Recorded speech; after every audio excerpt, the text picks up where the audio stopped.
Amanda, you're very welcome to another episode of Kickoff Sessions. We've been planning this for a long time and I'm very excited for it. We've gone through maybe 3 to 4 different types of rescheduling and life gets in the way and different things gets in the way. So I'm very excited now to sit down, chill conversation and get into a lot of the work you've been doing, which has been awesome. And I think it's super tailored towards my audience as well for today.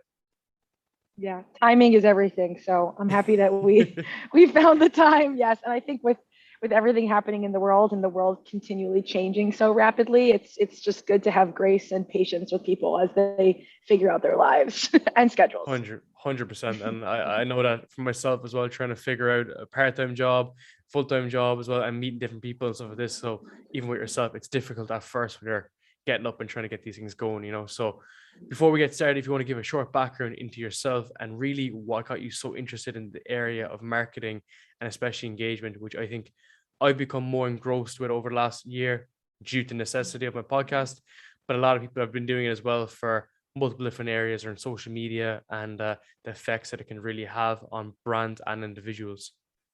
Hmm. So I have a master's in curriculum and instruction, and I was a teacher, and I wrote my thesis on an engagement framework, and I was studying what it looked like for children to learn. And I used the terminology of engagement to engage with the material, the content, et cetera. And then I shortly after got a job in hospitality and marketing and events and started opening restaurants all over the country. And I applied that same framework that I did with my 6-year-olds and middle schoolers to the hospitality industry. And I realized that at the end of the day, marketing is all around garnering attention and connection and trust. And that's the same thing as education, as teaching. And I always would like to, when I would look for jobs in the hospitality industry, which was very different than education, I would always say, like, if I could teach a 6-year-old math and I could convince a 6-year-old that math is interesting, I'm pretty sure I could sell anything to anyone. Like, I'm not worried. So I really saw that framework worked, and I was able to kind of see how audience members or customers were coming in at different levels, and we're identifying actions that would take them to these higher levels of engagement. And so when I started my company, CatalystCreativ, 10 years ago, with 2 partners, Tony Shea and Robert Fowler, the intention was to use that framework and take my understanding of education, of engagement, take my understanding of experiential marketing, branding, and combine those efforts into helping businesses deeply engage, the way that I define engage, their customers in a way that would catalyze them into action versus just having them be these passive consumers in their lives. Mm-hmm. That's so interesting because, like, if you think about when you're teaching those like young kids, you're understanding how like younger people, could be millennials or Gen X, Gen Z, whatever the term is, you have a good insight into how they behave. And I think, like, so even for example, like my brother is 6 years older than me and his mindset is just completely different than me. Like the way he thinks. I'm 25, he's 30, 31. We're just a different frame of human. So like, how have you seen that evolve and just natural human tendencies, because like, this is why TikTok is kicked off so much, because people need 3 seconds, 4 seconds max, Yes. and it's an interesting paradigm to analyze. Yeah, it's so funny. I, as an individual, don't particularly love social media, but I've done campaigns on all social platforms. Like, we were doing a campaign at my company, CatalystCreativ, 6 years ago, I want to say, and it was one of the most successful campaigns on Musical.ly, which was before TikTok.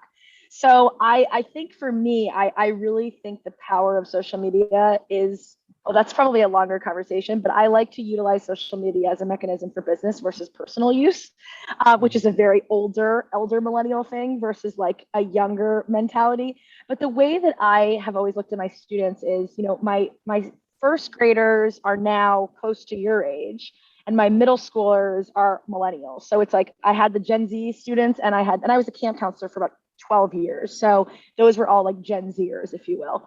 And I have found that those individuals, I tell a story actually in my book about how my middle schoolers were talking about, they were reading these books and I was trying to connect with them. And I was like, oh, what do you read? And they're like, oh, this random book, series. And I started reading it. All my friends, I was in my 20s at the time, they were making fun of me. So I was getting, I was still in college when I was getting my master's in teaching. And they're like, why are you reading these middle school books? Like, what's wrong with you? And, years later, it ended up being Twilight and no one knew about it. And these kids were also, they were like, oh, we're going to this mall, this new guy, we found him on YouTube. There's like 30 of us going. And I was like, okay, whatever. What's the guy's name? He's like, they're like Justin Bieber. No one had ever heard of them. So at that moment, I was like, I have to remember, and I've always thought about this, even as a teacher, forget about marketing, that children tend to know more than adults just because they're more open and they're more honest and they're more vulnerable and they're more aware and curious. But now they know so much more because of technology, and they know how to utilize technology and pull information and learn in different ways and navigate the world in just this extremely quick, in a way that's quick, but also so much. They're taking in so much information so quickly. So I have found that when talking about Generation Z, talking about even younger millennials, I like to ask a lot of questions, and I like to, kind of anthropological. Like when I look at TikTok, I'm like, what is going on here? Why are these people interested in this? Versus judging them and being like, oh, those Gen Zers with those, that small attention span, they don't know anything. It's like, no, they do know a lot, and TikTok is actually extremely entertaining. And let's ask them why they find this interesting in the first place. And I will just say one last thing about TikTok. Some of the most popular content on TikTok is learning. People are learning a lot of different skills, whether it's like makeup tutorials or how to cook, or, even like there are teachers that have become very, very famous on TikTok. So I think before we judge any demographic, first of all, we have to know that these are millions and millions and millions of people, and no one's going to be the same. But as generations, the next generation, you're going to see my son, and you're going to be like, they're totally different species. Like, I don't even get them. Like, what's going on? And instead of us being like, we know more and they're wrong and we're right, it's just a matter of being like, what can we learn from them? Yeah. But that's a positive and a negative, because it's evolved. So their attention span and the duration of their attention has just evolved. So that opens more opportunities for someone like yourself who comes out a marketing campaign, or someone that's launching a brand. They have a different focus. And I think that's kind of easy how a brand could be left in the dust as well, because they just go with an old traditional approach and they don't really constantly evolve. So I don't know what's your experience with that, because I've definitely seen, you see new brands show up. Like, I think you might be aware of Alphalete. They're a apparel brand in the States.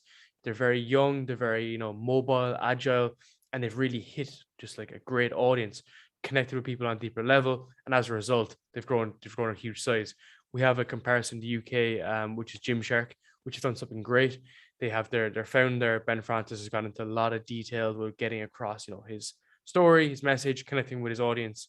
And as a result, they're one of the largest brands in Europe. But I think it's very interesting to see the dynamic where you compare that to Nike and Adidas, for example. Big brands do two things wrong. They don't evolve fast enough, and they try to be something they're not, which ostracizes their old audience by trying to stay relevant in a way that isn't authentic to who they are as a business. So I think the problem across the board in terms of attention is everyone's grasping at straws, trying to figure out what's that next thing. It's like kind of what we were just talking about with the next generation, right? Like, okay, well, now it's going to be TikTok. So we have to focus all of our resources on TikTok, and we, have to have a TikTok strategy and influencers on TikTok. And that's not authentic to anything. So these new brands that are coming out, they have authenticity built in their foundation because they've learned by witnessing and by watching these big companies that have kind of lost their way because they have these big companies. The reason why they're different than startups is because, and most startups are going to get acquired by these big companies or go public and have the same issues. So it's actually an evolution of time, not necessarily of the business model. So, once you become big enough of a business, you have different customers. Those customers are your stockholders and your board and the individuals that you surround yourself with, your investors. Those end up being, unfortunately, if you bring the wrong people around you, those end up being your customer, and they actually get in the way, if they're not the right fit, of you connecting with your actual customer and growing your business. So 100%. It's easy for us to be able to determine, okay, these are new, young, hot companies that are their whole job right now is to focus on growth, not even revenue. I mean, when you see these VC funded companies, all they have to do is grow. So they're everywhere. They're on billboards, they're on the subways, their ads are following you throughout the internet. They're doing really, really cool, flashy campaigns because that's their only job, is to grow. Once they go public, they have a completely different job because then they need to start to show revenue in completely different ways. And that's when I like to really audit or assess if a company is like true to itself and focused on community and doing the right thing. And, going back to Nike, I think Nike took a massive, massive risk when they did that campaign with, with everything around with the kneeling and with, well, it was really focused. It wasn't just, it wasn't just, I'll take a step back, right? In America, what's happened with systemic racism has always been an issue, but this year it was heightened more than ever. And social media, for better or for worse, in this case, for better, created an awareness where a lot of brands had to take a stand. And Nike took a stand, and some of their customers, their mediocre, probably like lower level engaged customers, were angry at them. But their deeply engaged customers really kind of dove in and said, okay, you are doing what you say you're going to do. You are doing what you believe in. So when the stakes are higher, when companies are 50 years old, 100 years old, and they have to really prove themselves that they're going to walk the walk, that's when I like to be like, okay, that's impressive, versus like a 5-year-old company that has the sexiest marketing campaign ever and like lots of followers on TikTok. I'm like, of course you have that. What else are you focused on? It makes perfect sense. So no, it makes perfect sense, because when you're in that high growth phase, like your money goes into marketing or goes into development. So you're going to pay a fuckload of developers to build you the best product possible, or you're going to throw all your money into marketing. And you missed one vital point about your shareholders. You have one other person, which is a regulator. A regulator will be the next person, and then policies and procedures will have to be built.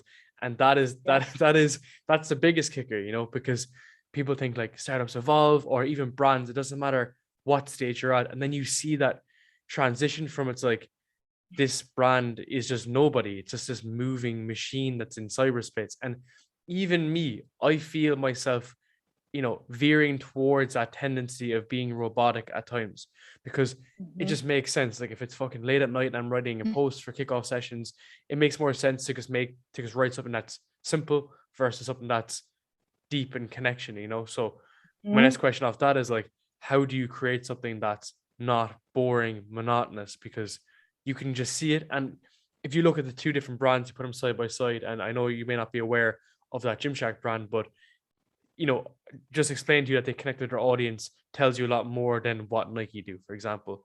So how do you create meaningful content, essentially, that's not boring to interact with?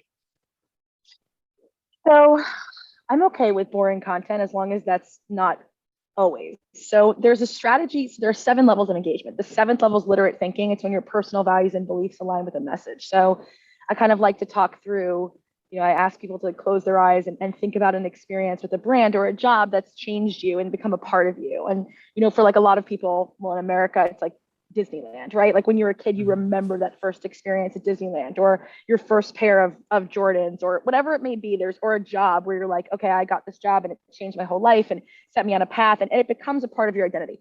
We always want that with our customers, but it takes like quite a bit of time, energy, and effort to get there. And not every customer is going to get there. So when you think of these levels, level 1 is disengagement, and I'm not going to go through every single level, but I will kind of just talk about one of the levels in reference to what you just asked. So level 4 is structure dependent engagement. It's instruction-based engagement, and it's when you're asking people to do something that's simple, call to actions, and they're doing it. So you're starting to kind of build a relationship. And the 7 levels are broken down into these 3 buckets. Attract, which is essentially like not doing things to turn your customers off, which is 1, 2, and 3. Engage, so interact and kind of build more of a relationship, which is 4 and 5, and then delight, which is 6 and 7. So at the engage bucket, this 4, you're starting to do things that are reaching a wider audience and getting them into a funnel that you can then deepen that relationship. But you don't have to be, I have a whole problem also with forced vulnerability, where people are just, becoming these caricatures of themselves, where they're constantly talking about these things that they're going through. And you're like, you can't be going through that many things on a day-to-day basis. Like, you need time to process that information and then be able to work through, that reaction before you're on to the next thing that you're struggling with. So, that to me is like, that's not authentic either. So, with this whole framework, you start with something called your catalyst statement. And I'll share it. It's the generator that we created. You just fill it out. And that statement is why you do what you do, what you do, and how you do it. So it's not just the why. And then we have this whole step-by-step process that gets you to be able to use that as your North Star. It's not just like, okay, I know why I'm doing what I'm doing. So now everyone's going to be obsessed with me. So it's okay to have some more monotonous, boring, traditional communication strategies as long as it's guiding you towards a larger goal. And Mhm. that's the problem that I feel with most companies is they're so, it's like Simon Sinek, Start With Why, just an amazing book and an amazing process.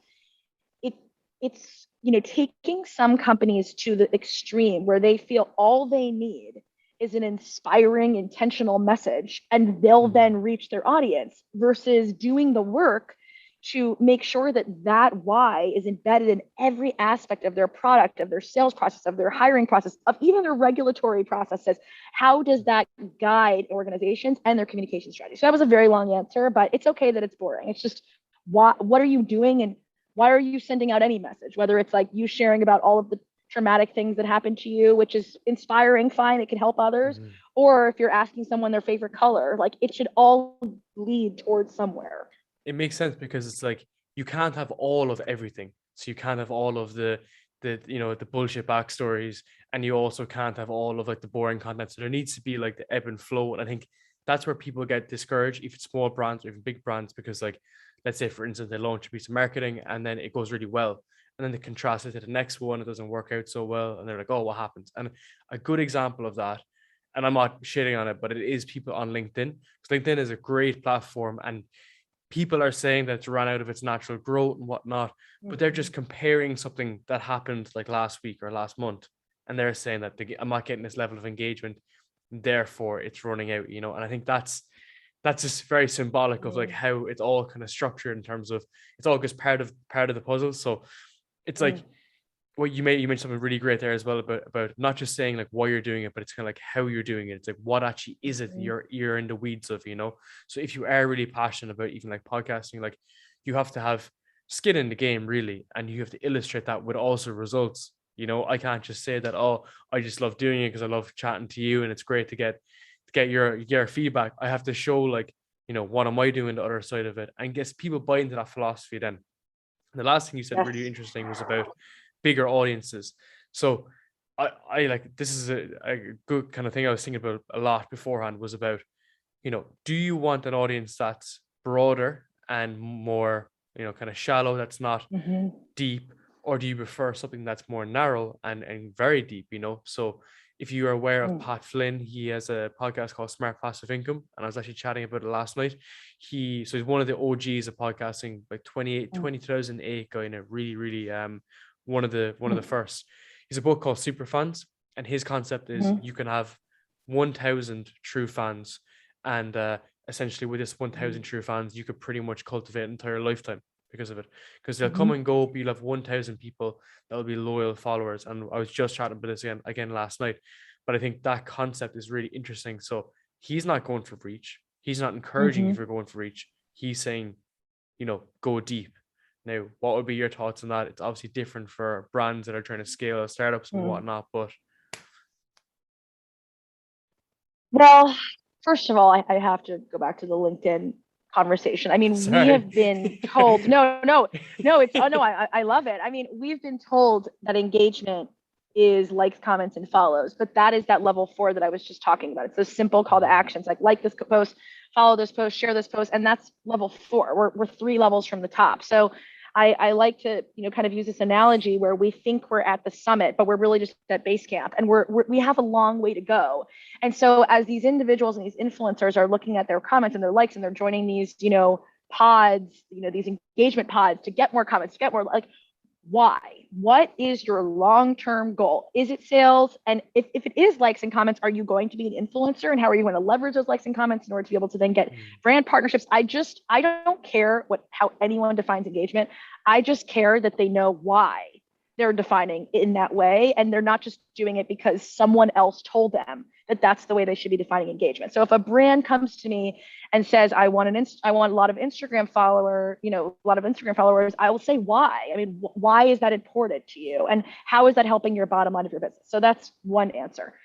In terms of wide versus deep, I believe, I really liked, I've heard that quite a bit around the 1,000 kind of loyal customers. Those higher levels of engagement, that 6 and 7, when people ask me, can everyone reach the seventh level? I say no. But when you strive for the seventh level with all of your customers, doesn't matter if it's a million or if it's 10, you're going to get a lot farther with those customers than if you were to just not even know that the levels exist.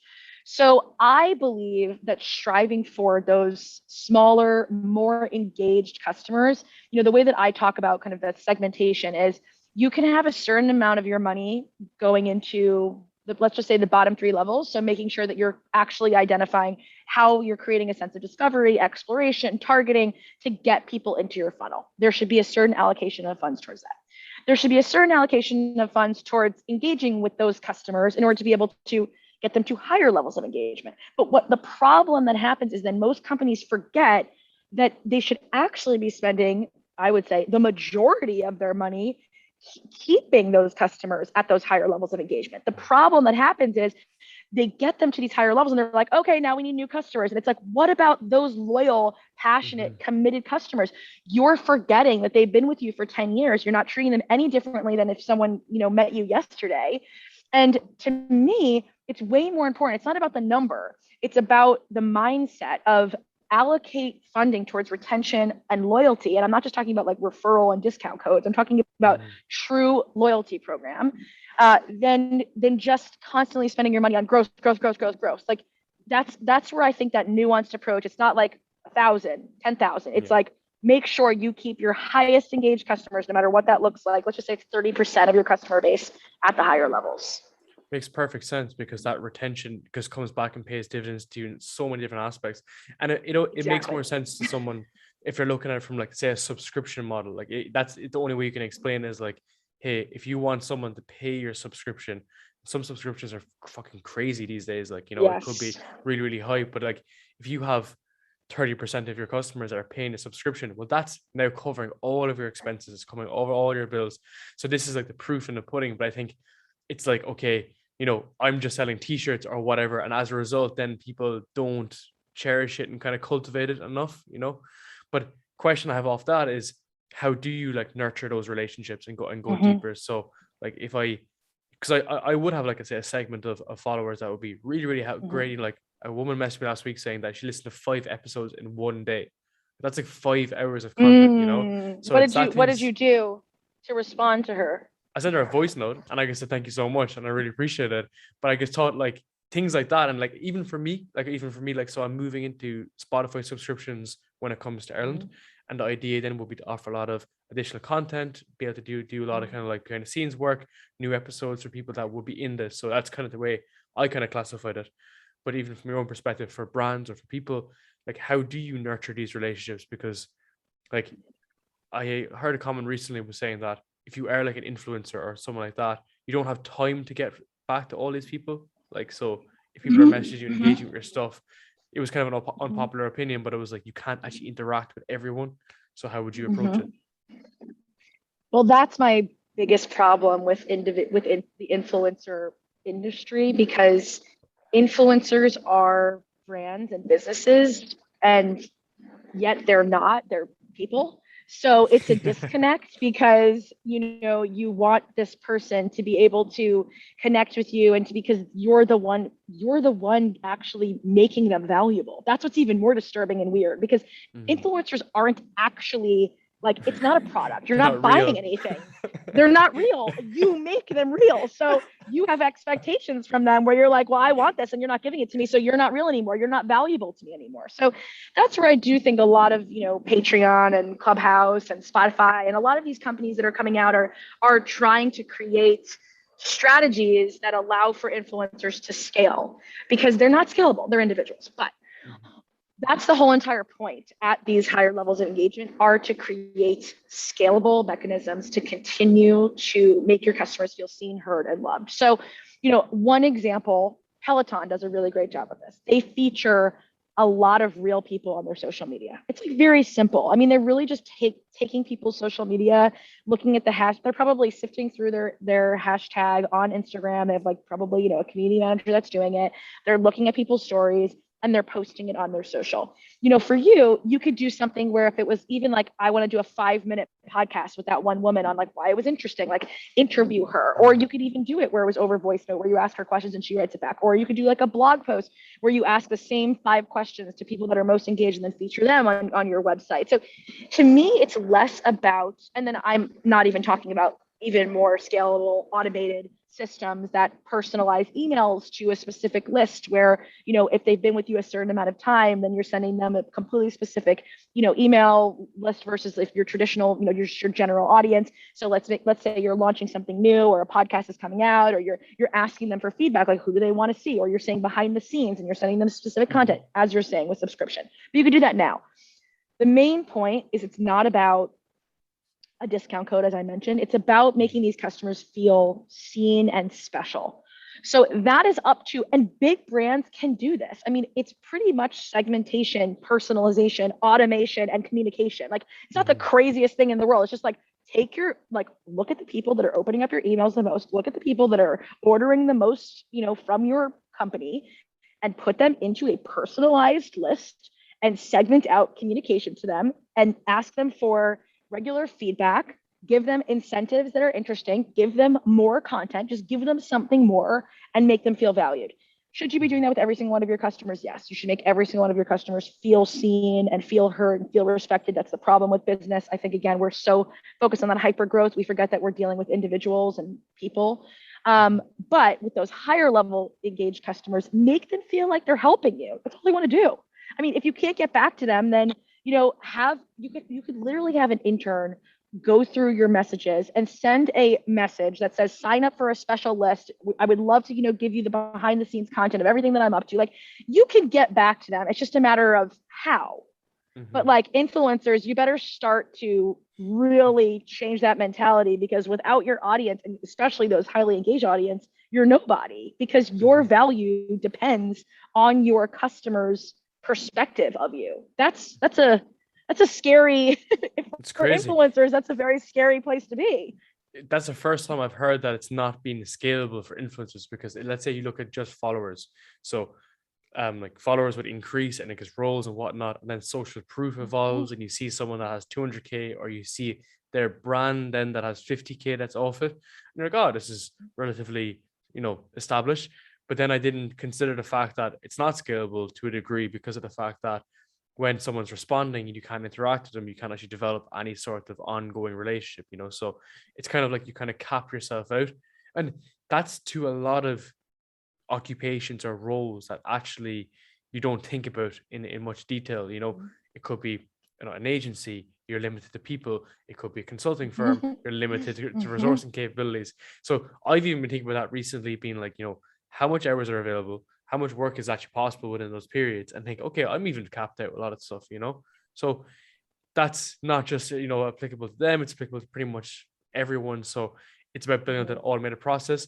And also, when you say about the messaging automated services, so that is that functionality like is built into Instagram, it's built into other platforms as well. And you have some great like services essentially that does all this for you. But if you're familiar with Buzzsprout, if you've ever heard of it, so they're the main podcasting kind of platform. They record a great like they do like a Tuesday episode just like today on like just small like tips and whatnot. And this woman did a great talk about how to improve audience reach and engagement. And she said, don't get too stuck in the weeds of using these automated tools when you're small scale, because the problem is that you make everything automated. Your episodes are automated, your responses are automated, your hashtags are automated. And Instagram in particular, now I don't know if it's true, but she said that, the algorithm looks to see how active you are 2 hours post and pre-posting. So pre and post putting up your episode. So then that will determine how much your stuff actually gets shown. Okay. So I don't know how the validity of that, but even if that is true, her thesis was like, this is why you don't want to go to that stage until you are at this stage whereby you can go to that level, So for me, I try to make everything super personal, even though I do have a team now, to be fair, but the team doesn't like make the things non-personal. Does that make sense? Yes. I mean, automation should be scaling personalization, not taking away from it. So when I was at that restaurant group, my strategy was we became, one of the top. It was an upscale sports bar. It was like one of the first of its kind. And Zagat rated us the top sports bar in America 5 years in a row. Nice. You couldn't get a table. It was jam packed. It was, then we opened them all over the country, as I mentioned. And I did every single event reservation, everything came through my email because there was like 4 of us. And I decided, open table, every single thing came to my email. I was like, I'm going to email every single person that made a reservation here after every single week. Now I type 125 words a minute. I was in my early 20s. I had the space and time. I worked 12 hours a day. Like, it was a very different time for me.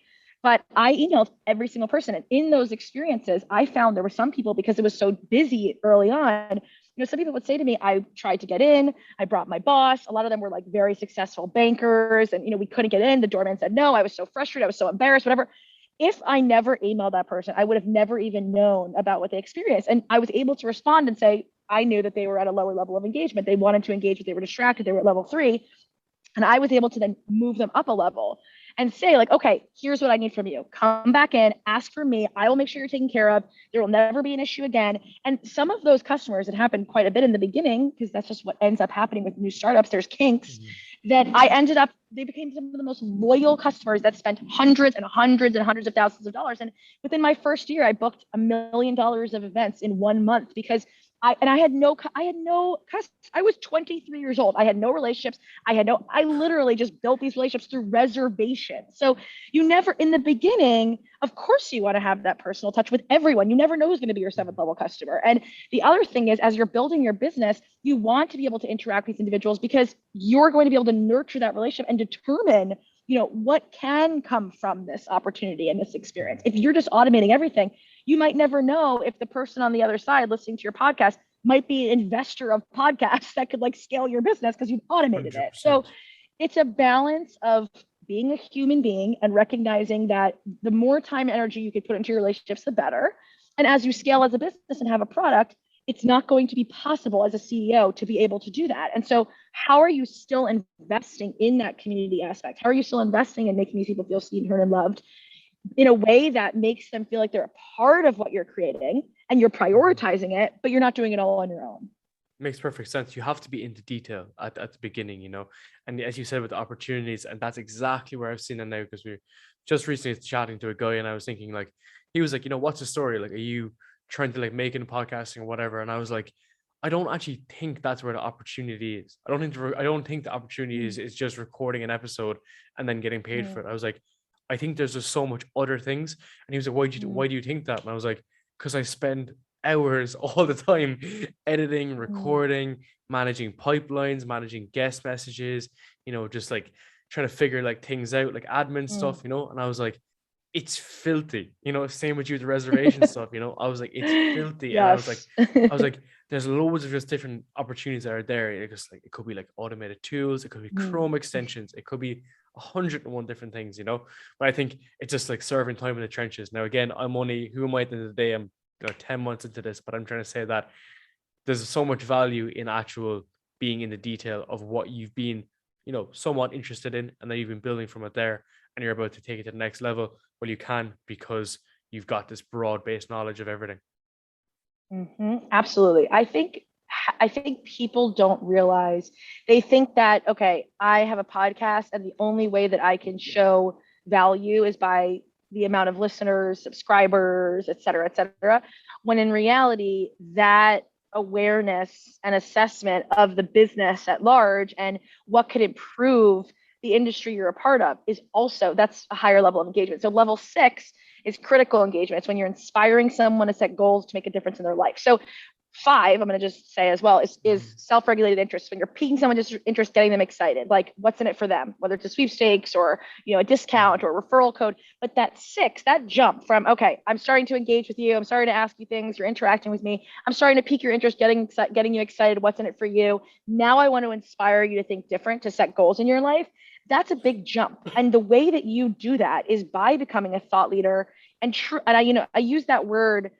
I use that word over even influencer. I like to say person of influence, because influencers, again, I feel that we've set up a world where everyone thinks they're an influencer, and it's such a troubling situation for my child, who I think we're creating a level of narcissism that is unhealthy. And I think I really respect influencers in terms of they're not, I don't even want to call them, I think it's undermining the work they're doing. They are content creators. They're one person agencies. I mean, they're coming up with a strategy, developing the content, regularly posting, managing that content. They're doing community management. That's a lot of work. So influencers, like, what does that even mean? Anyway, that was a whole entire, stream of consciousness aside. But the whole entire point is, I actually kind of remember what I was saying, but a thought leader is, when you actually can become an expert, and by doing the work, there's a friend of mine has this story. It's called chauffeur. It's called being a chauffeur expert. So this guy had a chauffeur drive him to every single, this was years and years and years ago. He drove him to every single talk that he gave. He was like a top scientist, and he would give these talks, and before social media, and a chauffeur would sit in the audience. And one day he was like, why don't you just give the talk? Because you've seen it so many times. And the chauffeur went up on stage and gave the exact talk, like word for word. And then people started asking questions, and he couldn't answer any question because he obviously isn't an expert and was just, regurgitating content. And I think that's the problem with influencers and with the way that we've created so much emphasis on likes, followers, and comments versus what people are actually saying and the value that they're providing and what they're teaching us. Are they teaching you something that you don't know? Do they have something to say that's different than what everyone else is saying? If not, are they really influencing anything other than like people buying yoga pants? I don't know. So 100%. That's my problem. 100%, because like you have, like, everyone smells bullshit, and they'll quickly see that all of this is just, it means nothing. They're trying to push a brand that's just not like realistic. But we all know those people that we just like instantly gravitate towards. They could be super professional. It could have been like Tim Ferriss for me, let's say, when I was coming through college, literally listening to this stuff, and I was just like always taken back by it. I thought it was just like, he was a young guy at the time. I was still a young guy. I was kind of young guy just getting into this kind of field. So that was very like motivating for me. And then it's even great to even see like people messaging me saying like, oh, like this stuff is helpful, that stuff's helpful. It's like the early stages of that. It's like, I'm not the next fucking influencer, but it's like, this is where you're being influenced, like actually correctly, because that's actually the actual term, you know what I mean? And that's the thing, is that you're being influencing guided someone to do something better. And you know what? That's actually why I use LinkedIn so much, why I like it so much, because you have people like Simon Ree who spent 20 years in banking, and now I'm in banking, and I'm spending my last 2 years there, and I want to go further in that area, and we're like friends, we're always messaging, and he does a lot of kind of mentoring for me, but like we're just mates. Like it's not like it's like actually like, segmented. So that's what I'm saying. Like for people like that, that's been a positive influence on my life. And for some people, other people, it could be completely different. You know what I mean? It could be fashion brand. You may need to get it from Instagram, and there's nothing wrong with that because it's as mammoth of a platform. But it's kind of like understanding like why you're doing it and then what you're going to do it with. And I think like you mentioned earlier, with the kind of end goal in mind, there's always, so like the worst thing that happened to me, I think, was like when I got to like my first 5,000 downloads, it wasn't like, oh, that's great. It was like, where's the next 5,000 going to come from? I remember my girlfriend who's like super chill, like really relaxed, like takes like day by day. She was like, wasn't the target 10? Because actually, honest to God, I was like 10 downloads would be great. And then I remember just thinking like, I'm losing my head, you know what I mean? I was losing my head doing things like this. I was like, it doesn't make any sense. That doesn't actually add to anything. And I think that was a big revelation for myself, 6 or 7 months ago now at this stage. And I think ever since then, it's all about like making sure that I understand why I'm doing it and how I'm going to do it in the correct way. Yeah, it's all context too. I mean, I think that we just throw out numbers because we're like, we're going to be $1 billion business, or we're going to have 150,000 subscribers, or we're going to sell it. And it's like, again, how are you coming up with these goals? Where are you, what information are you gathering to then come up with a realistic goal that makes sense for the growth of your business? And it's part looking at context, and then it's being able to separate yourself from the noise and being like, this is why it's important to me specifically as a unique business. And this is how I'm going to then grow as a part of a very noisy market. So, I think Tim Ferriss, who I've obviously been in similar circles with and familiar with, and a lot of my friends have been very close with him. what he's done exceptionally well is, I mean, he was a pioneer in kind of in these these life hacks and growth hacks and work hacks before anyone else. He had a very clear voice. And I think that that's a lot of the time, again, what happens is, Tim Ferriss becomes super popular. And Tim Ferriss was also doing that before social media was what it was today. It's a very different experience. Same thing with Gary Vaynerchuk. I mean, so now what happens is these young kids see these Gary V's and these Tim Ferrisses and other very successful white men, and they're like, I'm going to be like that. And I'm going to do what Gary V does, and I'm going to hustle, and I'm going to create a YouTube channel, and I'm going to scream at everyone and talk about how social media is important. And it's like, that's authentic to Gary Vaynerchuk. That's his personality. That's truly who he is, and it works for him.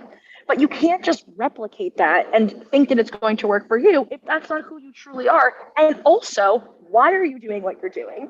And is it just to gain popularity? And this is something that I have really come to terms with. When I was younger, I was obsessed with being popular because I love relationships and I wanted to be friends with everyone.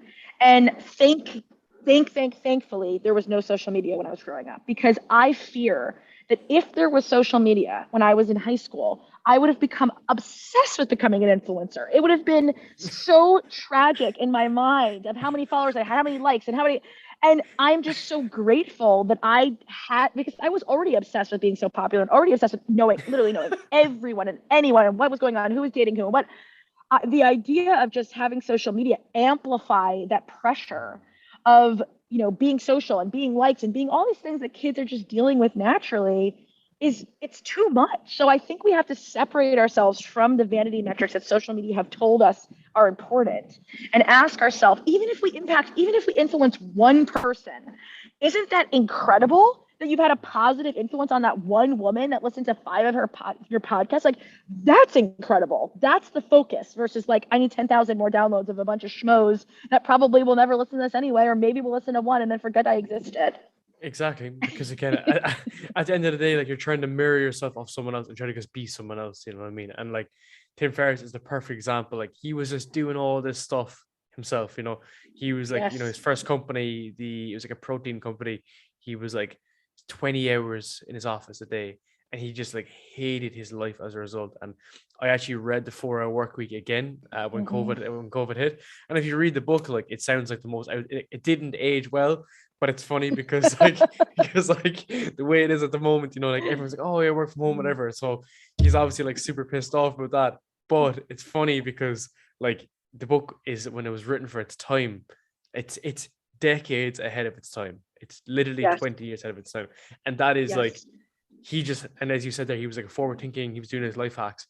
That book, it just shows it in isolation, is that he was talking about sitting on the beach, and working and then automating stuff and outsourcing it. And like, he has a very simple models. Like, he's like, you figure out the price in the US, you go to India, you go to China, you do the same stuff, and like, I don't know, I think that's awesome. And it can't be redone again because, well, it could be, but a new slant, and someone has to go something different, and it has to be first of a kind Exactly. or whatever, Exactly. um Even if it's not first, though, even if it's not first of its kind, if it's authentic, there could be 10,000 Tim Ferrisses today, mhm. as long as they're bringing their own personality to the experience and their own also edge. I mean, Tim Yeah. Ferriss is only one person. We can't just say, I'm going to do a Tim Ferriss because he's successful. If I was like, I'm going to do a Tim Ferriss because I grew up on a farm and I was always farming with my parents, and I'm making a whole up story right now. And I always saw the importance of balance, of being outside while working. Like, that's my own personal story that I'm bringing into my experience, which can then shape someone else's perspective. So as long as people are owning who they are and not exploiting who they are, so they're not becoming caricatures of themselves, it's a fine balance, Yeah. then I think that that's totally fine to be able to be an influencer and whatever you want to be an influencer about, but don't let the metrics of social media define your success. It brings you into that like era and world of conformity, because you're trying to like get into the right path. You see someone over there, like I see a guy over there that's shredded and he's like a massive like APAC, and I'm like, maybe I want to go that direction. When you leave what you're doing, and there's always that Yes. that kind of like balance. So we're gonna leave it on this note because I don't want to drag you over, because I know you're in between 101 different meetings. But like, I think this is awesome. I could honestly think we could keep on going for about 2 hours. I have so much things Yes. I'd love to chat about, but to be fair, this was like absolutely awesome. I think the main thing is that engagement is just, it can be all over the place, but if we can understand why we're doing it and how we're going to work on it and what's the end result, then I think we can come to terms with what level of engagement we want to achieve. Absolutely. And for me, we applied this to so many big businesses over the past 10 years. And the most important thing that I found is working with startups. And I call entrepreneurs, I don't believe entrepreneurship is a job. I believe it's a mindset. So when I say entrepreneurs, I mean any single person on earth that wants to Mhm. grow and wants to evolve. And the biggest, most important thing for me was taking this framework and turning it into something that any single person on earth can use to build their business. 100%. So I will be sending, it's called catalystu.com. We're launching literally in a week, but for any single individual that is looking to not even start a business, they're at a big company and they want to be more entrepreneurial and they want to come up with new ideas and concepts. The biggest thing I'll say about the engagement piece is when you strive, always strive. We know where we're going. We're going towards the seventh level. We want deep and meaningful connection. But the most important thing you can do is learn how to identify problems that stand in the way of that connection and learn how to then solve those problems in your own unique, specific way that allows for you to have a distinct value proposition and sets yourself apart from the other millions of people that are trying to do the same thing. So that would be kind of my last, tweet. 100%. And we're going to include all of that information as well in the show notes and stuff, because I think it's great. I think it's going to be fantastic. And I think the idea is like get in front of a lot of people. People will see the value that they can have. And I think even over the last hour, I've seen all of the value that I can simply add to my podcast. So that's the main thing. So I'm going to say a massive thank you